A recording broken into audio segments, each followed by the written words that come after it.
Hey guys, what's up? So this is the third day of the Asia 2017 finals, guys. Basically, guys, they showed this yesterday. And so for those of you who missed this epic and intense fight, then here it is, guys. Enjoy! Mình sẽ gặp đó chính là FMG của Đài Loan. Lý do mình luôn đánh giá cao FMG là FMG hiện tại là có những thành viên có kỹ năng cá nhân rất cao và khả năng giao tranh của họ cũng là một khả năng rất tốt. Mình đánh giá rất cao FMG. Các đội tuyển Hàn Quốc hiện tại thì mình đang đánh giá cao nhất đó chính là OP, với khả năng giao tranh của họ thì mình đang đánh giá khá cao OP ở giải Hàn Quốc. GameTV luôn nổi tiếng là đội luôn có những chiến thuật dị, cho nên lần này mình sẽ đem đến giải đấu AEC rất nhiều chiến thuật mới. Mình sẽ tạo rất nhiều bất ngờ cho các đội tuyển của nước bạn. Chúng tôi sẽ đánh bại tất cả các bạn để bước lên ngôi vô địch trong giải đấu AEC lần này.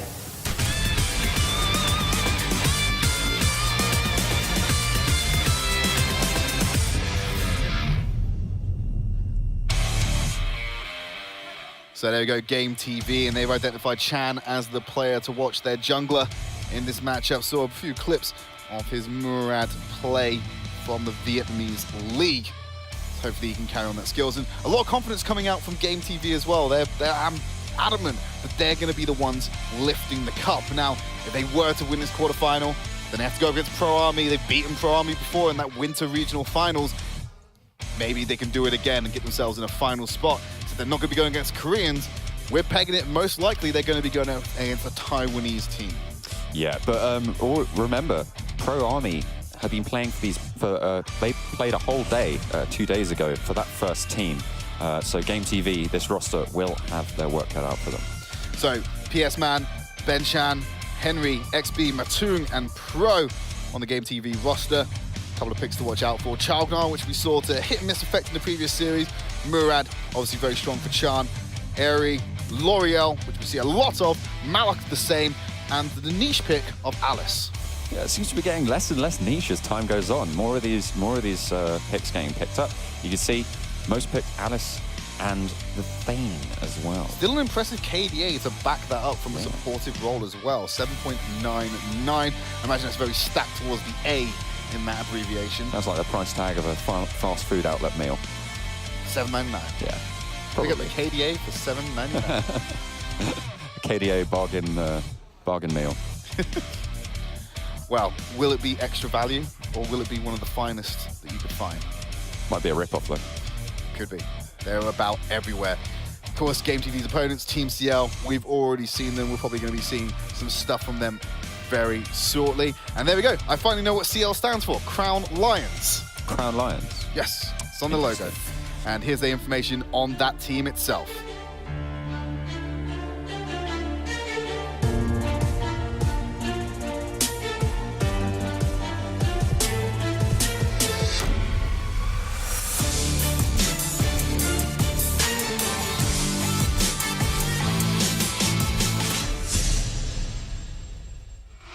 저는 팀 CL의 다크슬레이어 라인을 맡고 있는 칸 선수라고 합니다. 좋은 운영 능력으로 인해서 자그마한 이득을 키워나가서 1등으로 모든 팀을 다 이기고 올라왔습니다. 안녕하세요. 저는 부산에서 올라온 최고의 플레이어인 펭귄입니다. 재밌긴 하죠. 근데 직업으로 생각하는 게임이니까 뭔가 다르더라고요. 약간 스트레스도 많이 받고 제가 못하면 좀 더 답답하고 팀이 못하면 더 답답하고 너가 한번 못해봐라. 서로 비난하고 팀한테 욕을 하죠. 팀 분위기는 항상 활기차고 우애롭게 지내고 있습니다. 펭귄 선수가 빅뱅의 대성 뱅뱅뱅 펭귄하고 제일 비슷하게 생기고 SMG가 가장 많이 걱정됩니다. 잘하는 느낌은 안 드는데 게임은 다 이기는 플레이가 많이 나와서 그런 걸 어떻게 뚫을 수 있을지 걱정이 많이 됩니다. 저희가 이번에 홈이니까 긴장하는 건 많이 없을 것 같아요. 최종 목표는 우승으로 정해놓고 있습니다. 비밀인데 저희끼리 준비하는 캐릭터가 있지만 이거는 게임에서 확인하시죠. 무조건 이긴다는 생각을 하고 있습니다. 쫄면 안 되죠. 내가 제일 잘하는데? Victory is mine. Go back. Bye bye.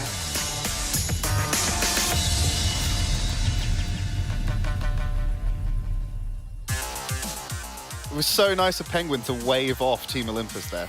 Yeah, that's Go back. Bye-bye. Bye-bye. See ya.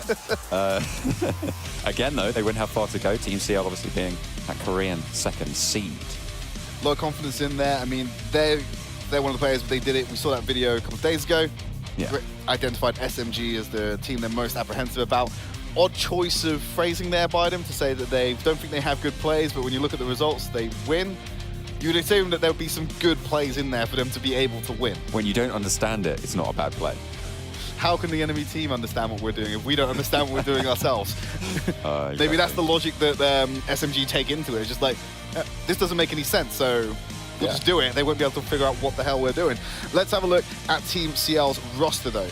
We've got Popo, Khan, Kerry, Pew, KS, and Penguin. With Popo prefers to not play, apparently. He doesn't want to play. But Khan will be picking up that. Zenial is his favorite pick. Alice for Kerry, Slims for Pew, L'Oreal standard for KS, and that Ryoma on Penguin. Yeah, we saw what Penguin could do when he got these roaming or off-roll heroes. You know, we see a lot of Malok play coming out, typically because Ryoma was banned against him. But once he gets his hands on that hero, we've seen the damage he can do with it. So they don't want to be letting that go over to Team CL. Just going to highlight KS. He was the player to watch on day one when we had our little introduction of all these teams. Raz was his most played hero. Obviously, he likes L'Oreal, but we've seen through this tournament a lot of priority being put on L'Oreal for either the pick or the ban. Yeah, it's been so impactful, and it's just such a solid pickup in that mid lane, and you can really fit it into any team composition. A poke team, that's fine. You can sit there, you can, you know, blink forwards and get the damage, get the poke down, blink back. You're perfectly safe. Or if you're going for a full team fight, you can sustain through those as well if you need to. So a nice little pickup if you can get your hands on it. It's going to be a question of whether they can. We'll find out about that very shortly, because I'm sure we're going to jump into draft any second now. We obviously go into every draft expecting Violet and Murad to be banned off the field. Murad wasn't being banned last game, but it wasn't being played either. So it's not a problem. Speaking of Violet, front and center, Murad as well. He's over there. Telanus, just for good measure. But I think we have Vera off on the far right. Yeah. But we're expecting Violet at least to be banned, because we see Murad, the bans not necessarily coming through, but not being picked up either. Let's find out how this goes when we kick things off. Of course, that Murad ban being banned away against Game TV, we did see just how strong they are when they do pick it up. So Team CL just don't even want to deal with it. They're like, cool, ban. Okay, so it's interesting that Team CL just don't want to risk it at all. It's unusual because typically you see that these teams have been letting Murad through, but there's not enough priority on it. Zil being banned as well. Violet is going to be banned away. And there's the instant lock-in for L'Oreal as first pick as well. Yeah, Game TV opted to ban out the Zenial as well. They didn't want that high-powered Roma, and we talked about the priority of L'Oreal, this high mobility mage, high damage dealing, and it's played by a lot of the players in this matchup. And this is a very fast pick ban so far. Ormar and Ryoma almost instantly locked in as well. Malok being hovered as well as potentially a brawly top laner. Yeah, so with the Ryoma, we talked about how if Penguin get his hands on it, it's very impactful. Not just because it's a comfort pick, but Ryoma is generally regarded one of the best off-rollers there are. And it forced Game TV to make the choice between Ormar or Malok. And they've gone for the Ormar with this one, so they're going to allow the Malok to go over to the side of Team CL. Then picking up our area as well. A little bit of CC in there, all around good damage dealer. You can put that in an off roll, in an off lane if you want to. Doesn't really surprise me that they're opting to pick these stronger picks earlier on into the draft. They don't need to prioritize the Ras here. They can get their hands on something else, so they're going to re-hover Slims and Zephys getting locked in. Yeah, so same story with Zephys, all-around damage dealer. The Slims there, we've correctly identified in previous games. It's there to shred through tanks. The percentage HP damage he's able to get off is fantastic. We're looking to round out the composition for Team CL. Wow, that's Alice and Moran being locked in. That's Moran, we've seen him once so far. And Alice as it's well. the Day 5 composition, the L'Oreal Alice combo coming out again. Day 5 weren't necessarily able to pull it off as effective as they would have liked to, because they fell too far behind in the early game. Hopefully, having the Moran in there could compensate for the early game damage, being able to keep the pressure in the lanes and keep them pushed. And of course, you got Ari and Malok, who could be quite strong in the early game. The Slims as well, looking to shred tanks, but I'm looking at the TCL team and I'm only seeing one tank. Yeah, that's very correct. Malok will be the primary tank of this lineup. Aerie, it has quite a lot of durability behind her. It's not, yes, she does go more damage orientated, but it's not as if it's like you've got another marksman on the field. So the Slims pick, going to be able to shred through Malok, but Slims does a lot of damage, and he has that long-range CC. It's going to be potent because what they're going to need to do in this game is they've seen how teams have taken down Day 5 is take out the squishy Alice. And if Alice mispositions, Slims can then get the CC onto him and shut him down. And one thing we didn't talk about, as you correctly predicted, Raz there being the final pick for Game TV. Yeah, once you see the L'Oreal being locked in, you can just wait and leave Raz to your last pick. I mean, there's no point because they're not going to pick both. Exactly, so it allows you to prioritize more of these more impactful picks around the map. I really like that Team CL are playing the Alice L'Oreal comp. You've only seen Day 5 do it, and like we said, Day 5 just fall behind too much in the early game. It'd be interesting to see if CL can make that adaptation, keep up with the level of play, and have that composition switch online so we can see its pure strength. Zilban as well as Murad, they fulfill a very similar role, so they obviously just don't want to go against those assassin jungling style of hero. But we are going to be getting underway with game number 1, Game TV versus Team CL. Will the Vietnamese teams be able to crush out the Korean competition, or will they be able to avenge their brethren? Team CL looking to do just that with an early engage in the river over on the top side of the map as damage going back and forth. Pew takes the brunt of it on that Moran. XP trying to zone out Khan into the Darkslayer pit. And there we go, they are just going to fall it on back. Ryoma with the stun onto Khan, trying to chase it on as well, but only level 1. You've only got one ability. That's the base. Well, he opted to go for that stun first, so gets himself that action, shuts down the chase on Khan. They're going to put Zephyrus in the lane against Malok, so they're opting to put both the typical players we see in the off role in the side lane, so they're both getting the equal amounts of farm, and they're allowing Moran to take that jungle farm, and they're keeping Alice for the time being around this mid lane. So I'm expecting a lot of attention to try and put L'Oreal behind. Oh, there's the stun onto Raz, and he has blinking forwards as well, getting a little bit of damage down, but he's going to burn the flicker and get away with that one. Trades going off in the side lanes, but nothing to get too antsy about. So they saw Zephyrus go aggressive onto Malok, and then when he started to back off because he wasn't going to commit to the dive, that's when you saw a U-turn by the L'Oreal Alice combo. They were getting in position and being proactive, ready to go and reinforce Malok in that bottom lane. Now Alice is just hovering, so they're not sure where they want to go with this one. It's a bit of a weird situation because they don't know where she wants to go, who needs the most support. I'd say L'Oreal, because Moran's going to be quite safe in that jungle. Grouping around the top lane is Game TV, but grouping around the bot lane is Team CL. They're actually going to back Henry off. He was taken down to almost a sliver of health, nearly went down, but did manage to get away. We didn't quite see that one, but Spirit Sentinel being started by Game TV. We'll spot out the Abyssal Dragon being started on the flip side by Team CL, but the rest of the team's going to start to weigh in. Abyssal Dragon very low. Will Game TV be able to get there in time? Who's going to claim the victory? But KS is going to go down first. Didn't quite see. Oh, it's Team CL to pick up the Abyssal Dragon. They're going to continue the fight, though, trying to trade it back. There's one kill. Pro will fall, pushing it in as Game TV are able to go for the reversal. Now it's going to be Team CL just backing off. That was a lovely brawl coming out from Game TV. Team CL just about able to close out the Abyssal Dragon.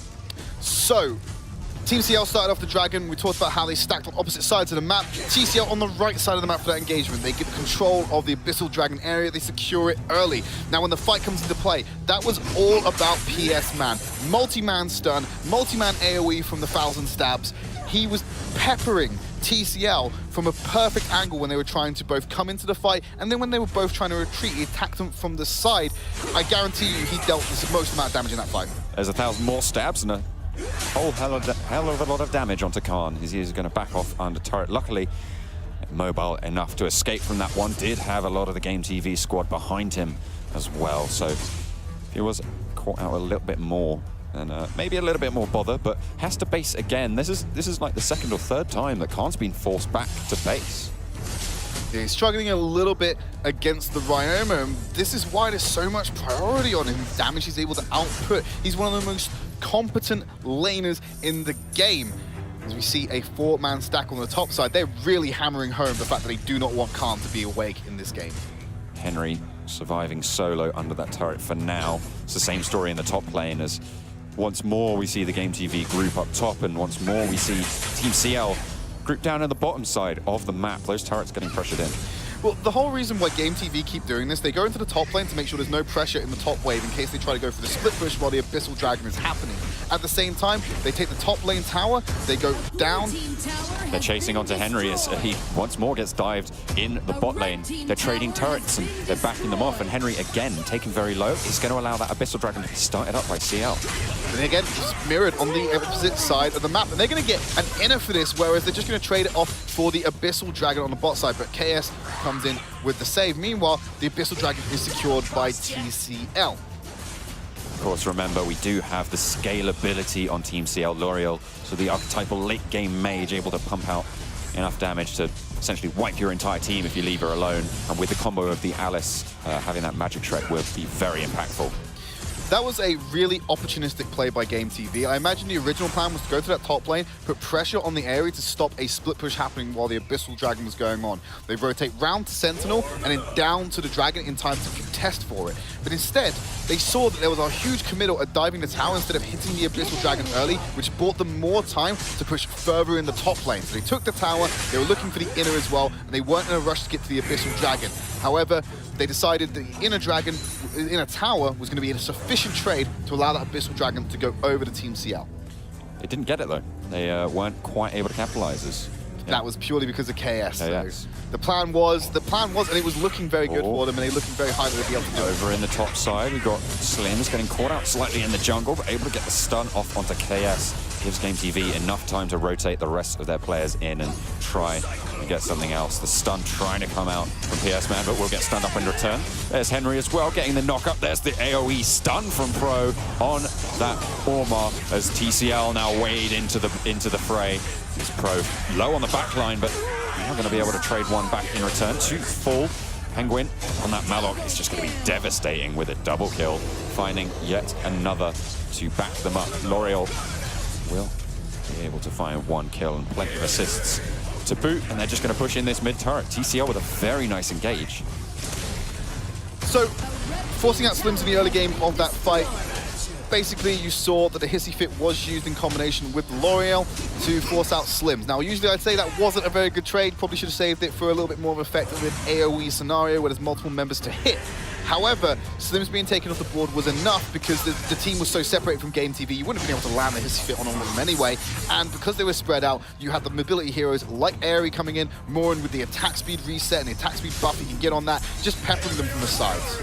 Oh, there's the ultimate getting dropped down by Morin, but it's out of position. He's just going to have to rely on his damage, but he's got plenty. He is going to jump onto PS Man under turret, get the first kill. Slims will back him off.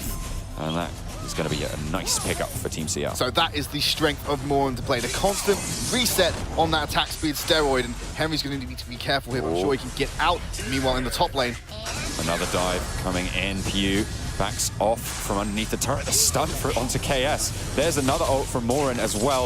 It's not going to find anything, just zoning that Raz off the fight. They are going to back off and still just pressure onto this top turret. That ultimate saved KS. Yes, typically you would endure when you take tower aggro on the basis that a wave is in position for you to go, for that to take the aggro instead, and you can just walk away because you just won't damage the hero. There's no wave in position, so the aggro resets onto L'Oreal.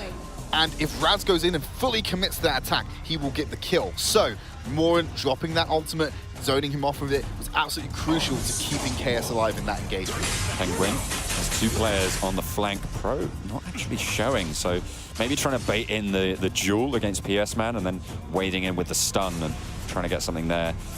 Abyssal Dragon still not taken. It's been up for a while now, which is interesting. Neither team has sort of really prioritized it, but it looks like they're going to do just that now as CL position for it. Just going to allow Khan to put a little bit of pressure on this top wave. He needs to be cautious because that inner is so close to going down. If that's left unattended for too long, it will cost Team CL dearly.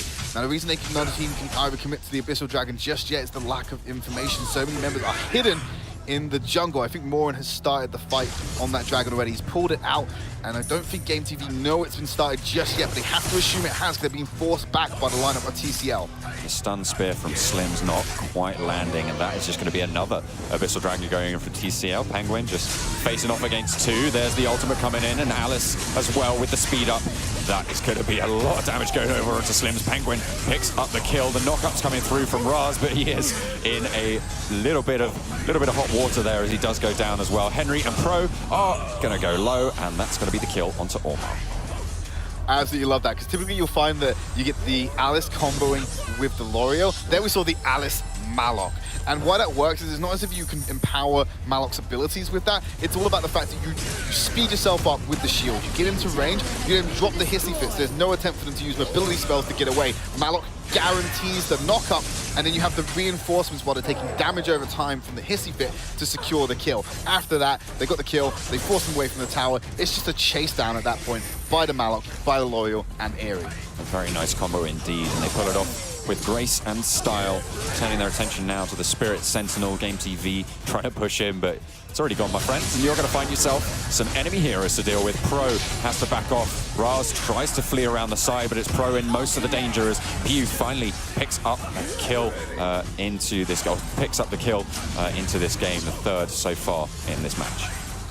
Yeah, you just saw the power of Hissy Fit there with the magic resistant shred, the silence to stop the engagement. He was able to dash out of it, but the hot pursuit from the mobility of KS was too much for him to get away. Follow it up with a stun from Kerry. There's no way he's going to get away from that. Ormar should be the person face checking the bush, but if he can't do that, then what hope do you have for scouting and vision control in this matchup?